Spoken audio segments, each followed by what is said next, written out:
Hey there, welcome back to Marcelian Online. Have you played the new patch? What do you think of the new drive system? Drifting through the streets of Undermine with no flying allowed. Is this the best music we ever received in the game?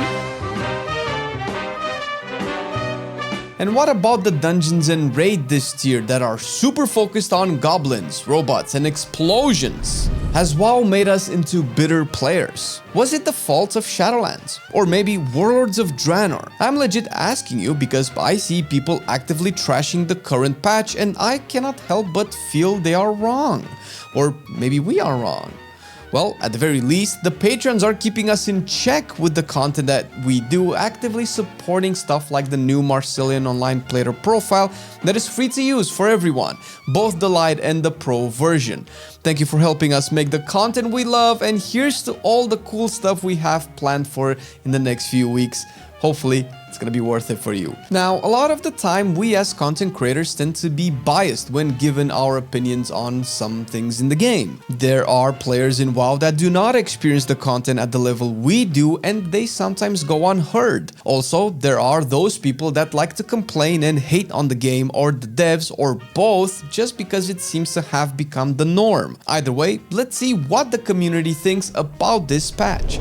First off, the week before Season 2 has been probably the worst post-season week ever in terms of how it was managed. We essentially started looting Season 2 currencies from Undermine, world quests and delves and stuff like that, but the Mythic Plus and raids were still Season 1 content. The main issues were two. One being that neither of them awarded gear that could be upgraded, as you were stuck with basic items that were likely worse than what you were already wearing. Same thing with the vault actually. And second was the fact that this was not announced, which made players, myself included, lose their Season 1 upgrade crests. Maybe this happened to you, but before the season reset I saved up on about 77 gilded crests, thinking that upgrading then might be a waste if the reset would give me some better items, maybe myth tracks, to get to 636 item level. I wasn't sure if we would lose the currencies after the reset, since almost every time in the past this was announced and confirmed long before the following season would start. I took a gamble and I lost. If we would have known the post-season week would be essentially dead in terms of seasonal content, it would have been a softer blow, since we could min-max all our season gear and prep them for 11.1 before that fateful reset, giving players more control and choice over their catch-up of any kind. If the post-season week would have been the same, with Season 1 crests and upgrades being available while doing Undermine, it would have also been okay, aside the fact that now you had two sets of currencies that could have been a bit too much, which is why I believe the devs decided that the Season 1 crests would be canned before the Season 2 ones became farmable. Either way, this created a bigger rift for some players that actually made them realize, holy shit, WoW is seasonal for real, like this person stated on the forum, following it up with the fact that they knew it's not a new thing for WoW, but it just felt stronger this time around. We talked before about the ARPG vibe of WoW and the fact that seasonal content isn't inherently bad, although it doesn't really match the vibe of an MMO as much, so long as the devs fully dedicate to it, which isn't the case, giving birth to scenarios like we just experienced and players feeling confused. If the seasons will continue to be this enclosed within their own ecosystem, do full resets and that's it. Week 1 of a new patch will be all fresh. No Season 1 content whatsoever, all new quests, all new dungeons, but that also means give us heroics and Mythic 0 dungeons to experience the story and the content at a chill pace before the M+ timer sets in, while also getting relevant gear upgrades, since at the end of the day we are playing an RPG game here, and at least for the alts. There is no sense in doing Season 1 for a potential 613 or 619 item level at best that cannot be upgraded or used at all 1 week later, while the Undermine content giving the same gear with 1 to 2 veteran pieces in 1 to 2 activities out of the 15 available being actually relevant rewards. It's hard not to believe players when they say there is nothing to do. And I'm saying this as someone who did 100% of all of the patch content, got the campsite reward for it, all within 6 hours-ish of gameplay. But that's fine, it's first week. We are already in Season 2 and nobody will remember this dead week soon. What about the drive system? Mounting is always sketchy when it is changed and people will always have mixed feelings. Some might say drive is worse than Shadowlands. Listen, before you chastise me for going to the forums for wisdom and constructive criticism, everyone has a voice, okay? And I was legit curious about what people thought. Drive is a bad travel system when it comes to efficiency, but it is not about efficiency here. It is about fun and immersion. Comparing it to Shadowlands and saying it is worse probably comes from a place, I would guess, where the system is so alien to the dynamic mechanics of the game that it takes way too long or indefinitely for some people to master it, or at least used to it in the content. It's not perfect, it's janky for sure. Driving into houses, full stopping on a trash can with a car that seemingly reaches hundreds of miles per hour in a few seconds is extremely goofy. But that's the patch, bro. Goblin tech has been designed to be outrageous, inefficient, and have massive malfunctions. If anything, I believe the devs did an amazing job at putting that into WoW's engine that is so old, its kids could be playing it for over a decade by now. Being able to take risks when making cool new stuff for us to play has to be a freedom the devs have. Otherwise, we end up playing the same old game for 20 years in a row. What do you guys think though?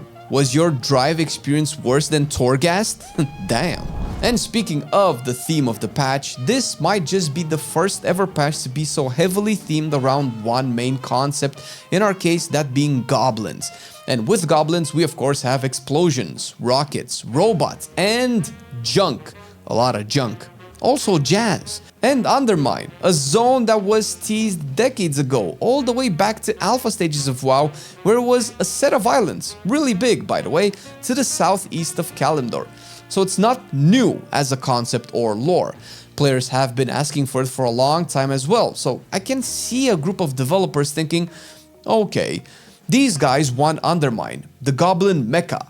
It's been teased, it's been speculated before, we have a goblin-themed patch in mind, so how do we do justice for our goblin race with this new zone? And justice they did to it. I haven't felt like I played more Warcraft since Legion. Everything here reminds me of the Warcraft I grew up with, but for other players it's different. Maybe that includes you as well, dear viewer. For other players, the amount of goblin themes surrounding the Season 2 dungeon specifically is too much. The visual aesthetics are apparently depressing, and yeah, I believe they really are.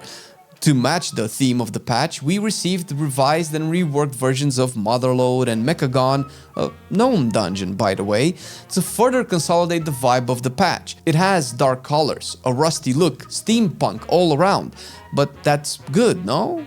Don't we want variety and thematic content to make sense in an RPG game centered around world building, story, and player power, among other things? Maybe I'm wrong and would love to know what people think about the goblin tech and engineering focus of the season. Maybe players that have issues with this particular design in terms of theme and color palette are looking for something more bright, something more vibrant, something more lighthearted in WoW, and maybe this is the mark of a new player that didn't grow up with Warcraft concepts and what Warcraft used to be. Are they right? Are we wrong? Who's to say? Maybe you in the comments down below. Not to mention that we have contrasts to all of this with dungeons like Priory, Cinderbrew Meadery, Rookery, and Darkflame Cleft. This Redditor essentially criticizes the color palette being dark, and although I agree the colors of Theater of Pain, Motherlode, and Mechagon share a similar vibe, I don't agree that dungeons need to be inherently open, bright, and colorful, even though we do already have those in the pool right now. Dungeons are dungeons, bro. I want to play dungeons like they are meant to be as a concept. That's why we are here, no? Do we need to look in the dictionary at what a dungeon is defined as and draw parallels to its theme and vibe? The best dungeon that I believe they made since maybe BFA is Operation Floodgate. Not only is it themed to the patch and the expansion, And the story, it is a bright open dungeon with a lot of freedom in your routes to eliminate stagnancy, linear gameplay, and predictable combat. But the bosses are incredibly unique in their mechanics as well. And that's the first 2/3 of it. The last part is totally different, where we go down the sewers and stop the bright, zappy, and flashy goblin from messing things up. Now, I'm not saying you have to like it. Hell, we didn't like plenty of stuff the devs did for the game in the past, but had to admit the execution was good and in theme with the respective season. If I ever play a goblin patch centered on a goblin story with a goblin zone and goblin content, this is exactly what I would picture that content to be. Next patch, it could be ethereals for all we know, leading into Midnight, a void-centric expansion that will likely have very vibrant colors around blues, dark blues, and purples. So why not enjoy low saturated oranges, browns, and grays that will be so well contrasted by future seasons? These feelings that some players have are coming from somewhere. Something is missing from the game, and we agree. It's hard to tell what exactly. And we can play pin the tail on the donkey and see if it lands square on its ass. But it would be a shot in the dark at this point. When someone says Blizzard is killing Mythic Plus intentionally, I would be genuinely curious what the real problem is here, because that is such a loaded statement that seems very exaggerated. Our poster here essentially is making the point that the best gear is coming from the raid, at least 80% of it, and M+ pushers have to play the raid to get the gear, not queuing for the keys he is doing. I guess the main issue is a lack of players queuing for the dungeon, which is true. It could be because the season just started and people are doing the story, the rep, or the raid, or it could be that most key pushers are doing higher keys and a lot of people might not even be ready for Mythic Plus day one. There is a big problem we recognize with gearing in endgame WoW, something we have been talking about since probably BFA, when the issue was way worse, since you didn't have Mythic item level gear from any M+ content you did, meaning 100% of the gear had to come from raids then, if we're talking about item level that is. Now it's no longer the case. For reference, I did some simming on my 636 item level Windwalker to see what the average gain from Mythic raid gear would be compared to Mythic gear from dungeons, and the average difference was about 0.2% in favor of the raid gear. Bro, 0.2%? Come on. If anything, the devs are doing a gig-up, surprising good job at balancing the gear. I still agree there is a problem here. Marcelian and I have been talking about making a video on how M+ should have its own tier set separate from the raid gear, just like how PvP has its own set of bonuses, increasing the eye level to stupid levels when inside PvP content.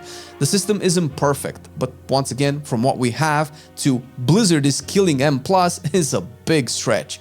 And this is just one example of people overreacting in a negative way towards WoW. Why is this happening though? I can't say they are 100% wrong, but I believe we also have to acknowledge the good work the devs do. Imagine working on a game, listening to people, doing what they say, and then all you are seeing is everyone hating the game, or worse, hating you as well. It's just misplaced criticism in my eyes. WoW has changed, and it changed so much that some players are bitter and quick to jump the gun. It could have been the history of bad expansions and patches in the past, where now we are actively looking for faults which will always exist in everything in this world, not just in one video game. But really, what is WoW missing to make you happy? Genuinely curious over here. Patch 11.1 is doing an amazing job with incredibly positive changes that more than anything come from player feedback over the years. From visual upgrades to Bob Ross references, jazzy 1920s vibes with casinos and robots, to class reworks and dungeon nerfs. But still, it doesn't seem like it's enough. Sometimes we love WoW. Sometimes we hate WoW. Sometimes we love to hate it, but whatever happens, Mythic Plus still remains the best content we can do. Why? Well, check the video out and tell us if we are wrong.